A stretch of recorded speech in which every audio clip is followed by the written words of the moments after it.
Assalamualaikum warahmatullahi wabarakatuh. Selamat sore Bapak Ibu dan teman-teman sekalian. Jumpa lagi bareng saya Kang Abi. Di kesempatan sore hari ini sembari beristirahat, kita akan ngobrol-ngobrol masih seputar aplikasi Dapodik versi terbaru 2023D, dan kali ini kita akan bahas tentang subruang atau bilik pada kamar mandi atau WC di aplikasi Dapodik 2023D. Nah, bagaimana caranya? Apakah kita harus mengisinya ataukah tidak? Dan bagaimana kalau seandainya kamar mandi Bapak Ibu tidak sesuai dengan yang disebutkan atau dicontohkan pada buku pedoman Dapodik versi 2023D? Yuk kita bahas bersama, mudah-mudahan ini bisa bermanfaat. Jangan lupa silahkan ditekan tombol subscribe-nya, kemudian like, share, dan komen agar video ini bermanfaat. Baik, sebelum kita mulai obrolan kita di kesempatan sore hari ini, terlebih dahulu saya sampaikan semua yang saya sampaikan pada panduan kali ini merupakan pendapat atau pemahaman saya pribadi berdasarkan pada pedoman Dapodik versi 2023D. Apabila ada yang salah, mohon dimaafkan. Apabila ada yang benar, silahkan diambil manfaatnya. Bapak Ibu dan teman-teman sekalian, pada rilisan aplikasi Dapodik versi 2023D ada pembaruan di versi 2023D ini di poin yang ke-6, yaitu tentang penambahan subruang atau bilik untuk prasarana kamar mandi atau WC. Nah, ini yang barangkali Bapak Ibu jika masuk ke dalam kriteria ataupun contoh yang nanti tergambarkan pada pedoman Dapodik 2023D ini, silahkan Bapak Ibu menginputnya. Nah, untuk lebih jelas lagi kita buka kitab Dapodik versi 2023D.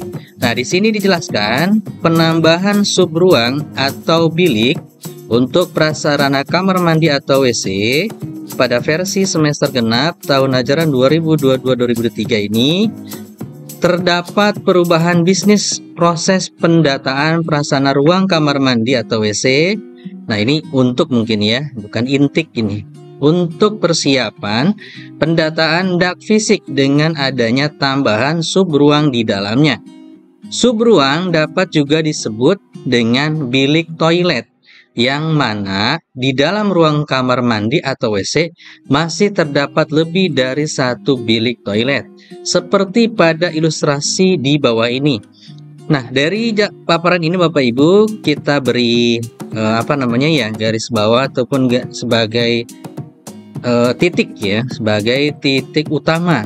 Nah, di sini titik utamanya atau pokoknya adalah di dalam ruangan kamar mandi atau WC masih terdapat lebih dari satu bilik toilet. Jadi, Bapak Ibu, ini adalah pokoknya, dan kita akan lihat contoh. Nah, ini dia contohnya Bapak Ibu, ilustrasinya. Di sini ada bangunan kamar mandi perempuan, dan ini laki-laki. Di dalam bangunan ada ruang. Nah, di dalam ruang ini ada ruang lain ataupun ada tambahan ruang. Di antaranya ada subruang 1, subruang 2, dan subruang 3. Nah, kenapa disebut subruang? Karena ruang ini berada di dalam ruang, maka ini menjadi bagian dari ruang tersebut, yaitu ruang kamar mandi, WC ataupun ya kamar mandinya ya. Nah, ini ada dua. Nah, di sini disebut ruang 1, ruang 2, dan ruang 3. Nah, ini wastafel. Nah, bagi Bapak Ibu yang di sekolahnya memiliki denah seperti ini gambarannya, nah ini Bapak Ibu silahkan diinputkan di aplikasi Dapodik. Nah, seperti mungkin lebih jelasnya seperti ini gambarannya Bapak Ibu. Di sini ada wastafel kurang lebih ya. Di sini ada di dalam ruangan ini ada kamar-kamar lagi. Jadi kamar di dalam kamar lah, begitu kurang lebih. Nah, di sini ada sekat-sekat ataupun bilik-biliknya. Seperti ini ada wastafel. Ini ada sekat-sekat atau kamar-kamarnya. Nah, bila Bapak Ibu memiliki WC ataupun kamar mandi seperti ini di sekolahnya, silakan Bapak Ibu input untuk biliknya. Nah, bilik yang mana? Bilik yang ini, 1, 2, 3. Bilik ini namanya bilik. Nah, kemudian lebih jelas lagi mungkin seperti ini Bapak Ibu. Ini dalam satu kamar mandi ya, kamar mandi WC ya. Nah, di sini ada bilik-biliknya. Nah, bilik-bilik inilah Bapak Ibu silahkan diinputkan ke aplikasi Dapodik. Bilik-bilik ini 1, 2, 3, 4, 5 ya. Nah, kemudian bagaimana cara inputnya? Apabila Bapak Ibu di sekolahnya untuk WC-nya seperti gambar ya, mirip-mirip seperti itu yang tadi saya sampaikan, maka Bapak Ibu silahkan inputkan ke dalam ruang ya, inputkan sub ruang atau biliknya yang khusus untuk WC. Caranya Bapak Ibu silahkan buka aplikasi Dapodiknya, kemudian pilih ruang. Setelah pilih ruang, pilih nama kamar mandinya atau WC-nya ya, seperti ini saya contohkan. Selanjutnya setelah dipilih, Bapak Ibu klik sub ruang atau bilik, diklik ya, diklik, maka nanti akan muncul tabulasi seperti ini, form seperti ini ya, yang ini Bapak Ibu, yang ini ya. Nanti akan mendapatkan tampilan seperti ini. Maka Bapak Ibu klik tambah, maka akan muncul form untuk penambahan sub ruangnya. Silahkan Bapak Ibu jenis prasarananya dipilih, kode ruangnya, nama ruang, registrasi ruang, panjang, lebar, dan seterusnya. Jika sudah, baru klik simpan.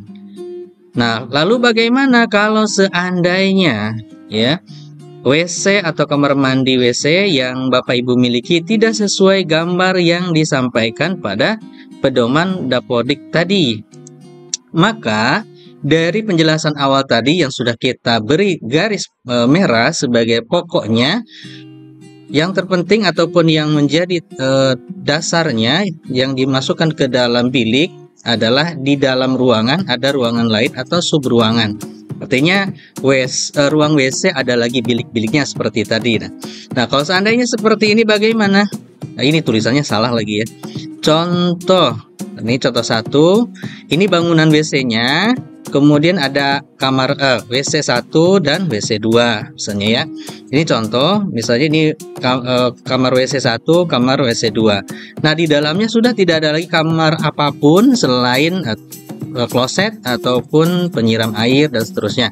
Maka ini tidak termasuk ke dalam penginputan yang diinputkan pada bilik ataupun sub ya, karena ini sudah langsung utama.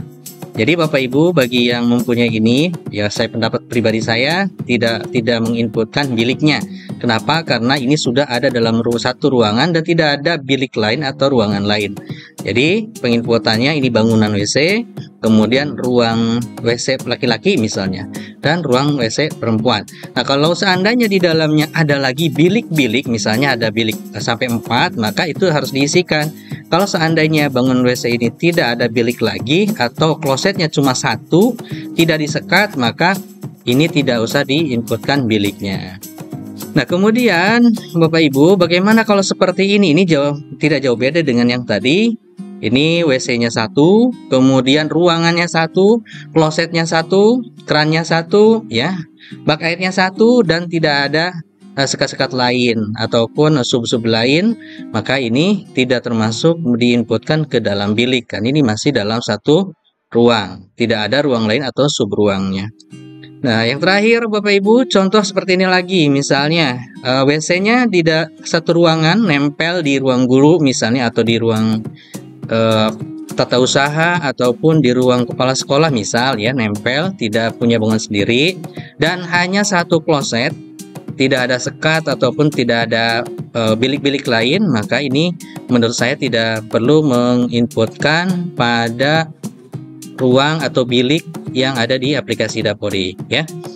Pada intinya Bapak Ibu, fokusnya bilik akan diinputkan apabila kamar mandi memiliki bilik-bilik, atau kalau kita lebih simpelnya, satu WC memiliki lebih dari satu kloset begitu ya. Jadi satu kamar mandi kloset misalnya ada 5 ngejejer, kemudian disekat-sekat. Nah, itu yang nanti sekat itulah ataupun bilik itulah yang diinputkan pada aplikasi Dapodik ya. Bisa dipahami ya Bapak Ibu? Nah, kemudian ini ada satu lagi contoh terakhir. Nah, ini misalnya sama ya, satu bangunan WC misalnya. Nah, satu bangunan ini ada 2 ruang. Nah, di dalamnya hanya ada satu kloset, kemudian tidak ada apa-apa lagi, kemudian ada keran air, Ini juga sama, ada keran air dan ada satu kloset. Ini tidak menginputkan di biliknya. Kenapa? Karena di dalamnya tidak ada bilik, hanya ada satu ruang dan ini satu ruang. Ini bangunan, ada ruang. Ya, jadi kalau ya kasusnya seperti ini ruangannya satu, bangunannya satu, ruangnya dua, maka tidak perlu menginputkan biliknya ya. Pokoknya Bapak Ibu patokannya bilik itu kalau seandainya di dalam WC-nya ada bilik-bilik lain ataupun ada tambahan kloset lebih dari satu, input untuk biliknya. Kalau tidak, berarti tidak. Ya, bisa dipahami ya Bapak Ibu. Mudah-mudahan ada manfaatnya. Terima kasih sudah menyimak video ini. Semoga kita nanti jumpa lagi di obrolan berikutnya. Mohon maaf kalau salah kata. Assalamualaikum warahmatullahi wabarakatuh.